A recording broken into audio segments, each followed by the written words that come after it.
ગુજરાતમાં વિશ્વ વણજારા દિવસની ઉજવણી થઈ ત્યારે ગાંધીનગર સહિત દેશભરમાં કાર્યક્રમ પણ થયા। ત્યારે ગાંધીનગરમાં વિશેષ કાર્યક્રમ યોજાયો। આ કાર્યક્રમમાં મોટી સંખ્યામાં સમાજના લોકો ઉપસ્થિત રહ્યા। કાર્યક્રમમાં વણજારા સમાજના આગેવાન ડીજી વણજારા પણ ઉપસ્થિત રહ્યા। સમાજના પ્રતિનિધિઓએ સરકારને મેમોરેન્ડમ આપવાની તૈયારી કરી છે। સરકારે અમારી બધી જ માંગણીઓ સ્વીકારી છે।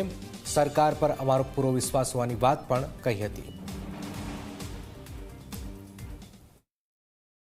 હમણાં કેજી સાહેબે કહ્યું છે એ પ્રમાણે હજારો વર્ષ પહેલા ભારતમાંથી અને ભારતના જે 3 પ્રદેશો છે રાજસ્થાન, સિંધ અને પંજાબમાંથી વણઝારાઓ માઇગ્રેશન કરીને યુરોપ સુધી પહોંચી ગયેલા છે અને એ હજારો વર્ષોથી ત્યાં આગળ રહે છે અને ત્યાં એમને રોમા વણઝારા તરીકે ઓળખવામાં આવે છે। રોમા એટલે શું કે જેને આપણે રોમિંગ કહીએ, જે વિચરતી જાતિ જેને કહીએ, તો આ વિશ્વ રોમા વણઝારા દિવસની ઉજવણી